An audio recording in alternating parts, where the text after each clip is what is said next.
Good morning. So today is Sunday, but it's also John's birthday. He turns 30 today. And over the weekend, I was supposed to be filming, but I didn't really film. I was supposed to be because I actually wanted to take you guys along for the whole birthday trip. But for somebody who was so excited, I have a surprise and I have to tell somebody. So you are seeing this on Sunday, July 14th. Which is John's 30th birthday. But today is July the 8th. And I'm dying to tell somebody. So I've not filmed about this and put this in vlogs or anything because John has been home on shutdown. And on top of that, the kids are with me all the time. The kids are asleep. He just left for work for the first time. And I am dying to tell somebody. And I've been keeping this for about 3 weeks now, and I'm the worst about surprises. Like, if you have a surprise and you tell me about it, like, I'll keep that because that's your surprise. But if I have a surprise for somebody, I can't freaking keep it. Like, I end up telling.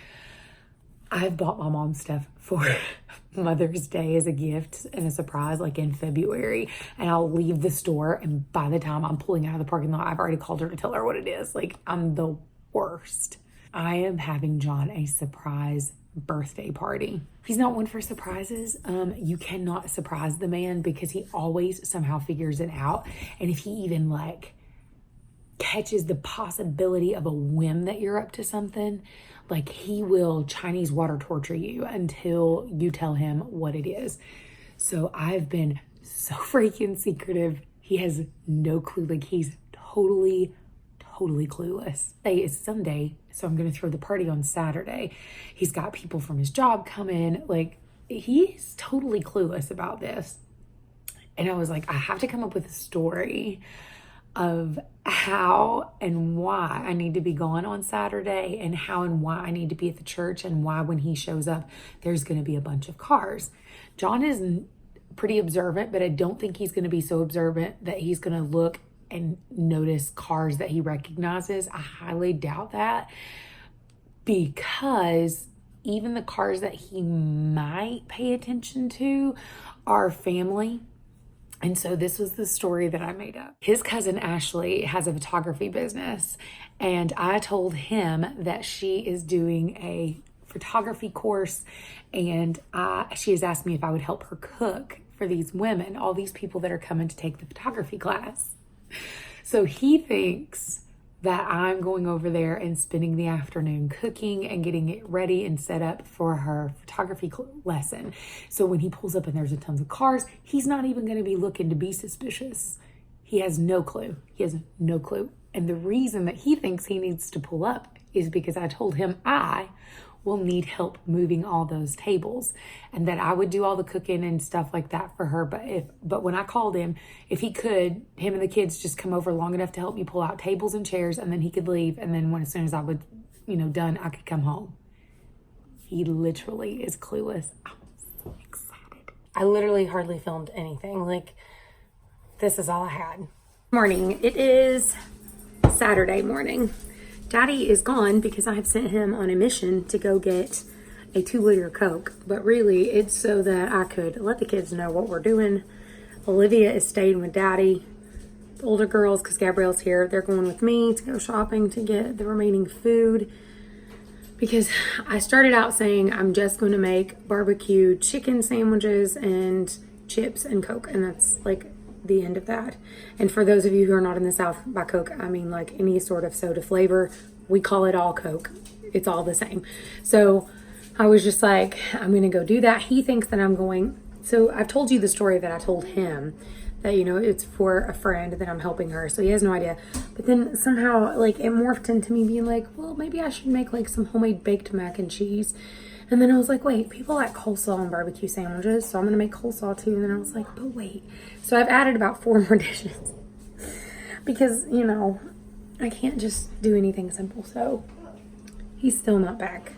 But I'm going to drink my bulletproof coffee, and then I'm going to get this chicken rolling in here. Got 7 pounds of chicken. Surely to God, 7 pounds of chicken is going to be enough. Oh, and his cousin is bringing a freaking fantastic crab dip. So we've got like plenty of food. And yeah, and we're going to, everybody's bringing instruments that we can play, and we're going to play and sing and have just a blast. Oh, and side note, I bought him for his party, I bought some balloons off of Amazon. So the past couple days, obviously, I've had to be kind of sneaky about it, and I've not really told you this, but I've been struggling to find someone who's willing to blow up balloons that I bought from Amazon. But they're like those, I thought I saw him. They're like those aluminum balloons, and it's a big 3 and an O. It's gonna cost me $20 just to blow it up. $20 to blow up balloons.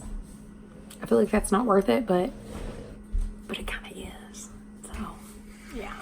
We're gonna go get his cake. It won't be ready till 12, and it's right now 9 o'clock. So I have a little bit of time.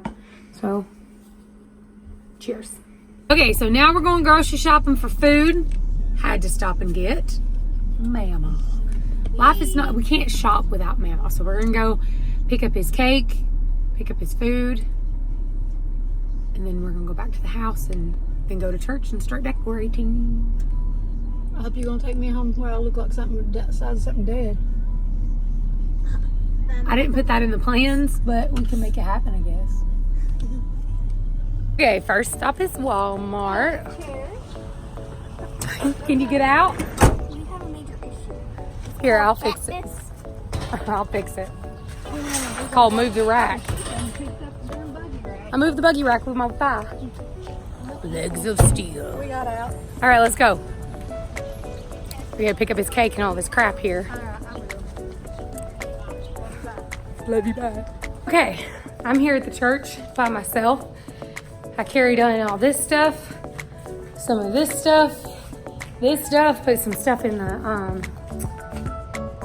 stove and the oven to be cooking. Turn the air on everywhere. There's no air on right now, so it's like 87 outside, so it feels like it's 104 in here. I got a tank top on, but I'm definitely gonna change into something a little less naked. I don't like to be naked.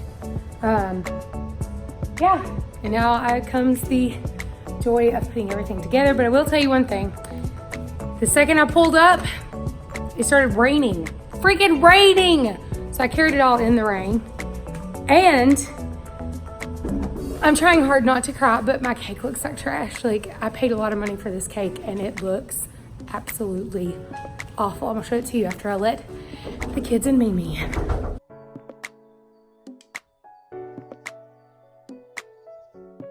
Happy birthday. Birthday, love you. Happy birthday, brother. Happy birthday, son. Happy birthday, Dad. I'm your favorite, and you still can't see me naked. Happy 30th birthday, John. Love you. Go ahead, Mimi, tell you something. Happy birthday, son. I hope you have many, many more.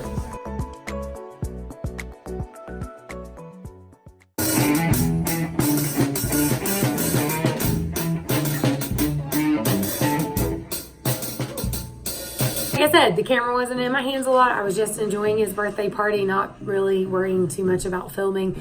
So I didn't get a lot of footage. But today we just got back from church and I wanted to start a video series.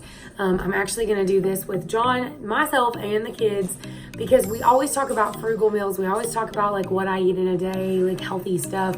And I thought, what if we did like a fantasy food day? Like you can pick anything that you want. Like it's your day to choose breakfast, lunch, and dinner, and everybody else has to eat what you want. So today, because it's his birthday, is Daddy's Day. So we are going to eat everything that Daddy wants to eat. This morning, we started off with a cup of coffee, or at least we did. The kids were able to eat something else. Me and John don't typically eat a whole lot for breakfast. So coffee it was. We came home from church, and as soon as we got home from church, I cooked some tacos, and we ate those around 1 o'clock. Then I actually sat down with the kids and we went over the list of what they would like for their dream day. And let me tell you something, it took over 20 minutes. It is incredibly hard to get kids to figure out what the heck they want to eat just off the top of their heads. And I got some really cute, really interesting food choices.